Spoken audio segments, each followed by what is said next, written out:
The next exercise we are going to see is multiple regression. For that we can make use of the sample data available with SPSS. Go to open menu, click data, then we can find employee data set.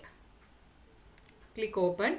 This is the sample data available with SPSS by default.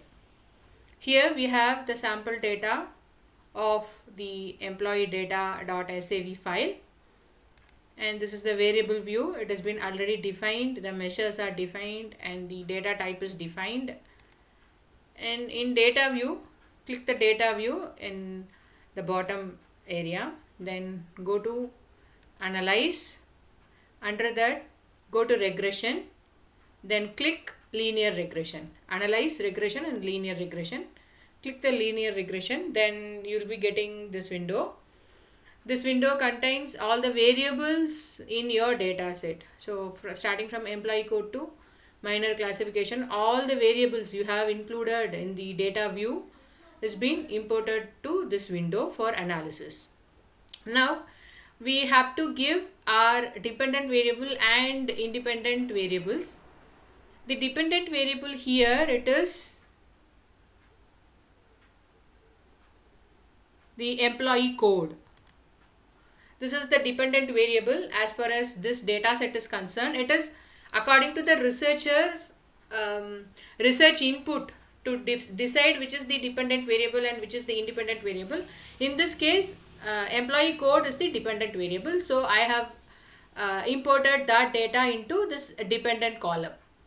Then since it is a multiple regression, we have to select more than one independent variable, because the moment we say multiple, it is more than one, right? So otherwise it will be a simple linear regression. If you are analyzing with only one dependent variable and one independent variable, it will be a simple linear regression. But we are analyzing right now, that is multiple regression. So multiple independent variables need to be selected. So let us first, the first independent variable is the date of birth. Then the second independent variable is the current salary or the employment category. Then previous experience. Let's say these three are independent variable as far as this data set is concerned. Then click statistics. Let the estimates be there and model fit also be checked. Click continue. Then plots. No need to select anything here. Select OK. In save also nothing to do. In options, we are not going to do anything with the options, so just click continue. Then no need to click style and bootstrap. Then click OK. You will be getting this output: model summary, variables, and ANOVA. Only model summary and ANOVA, these two tables are important, and of course coefficients. So let me explain this output. Model summary is, first you have to see the significance.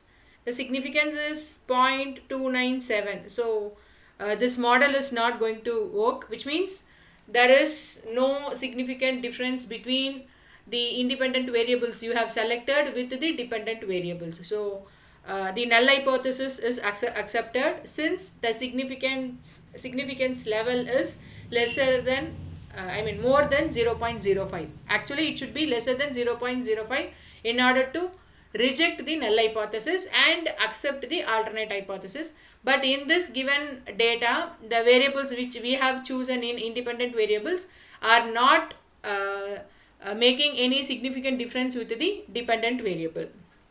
Then this model summary, since the model is not fit, no need to explain this model summary, just I am telling. In model summary you have to see only the R square value, that is 0.008, which means only 8% it explains the difference in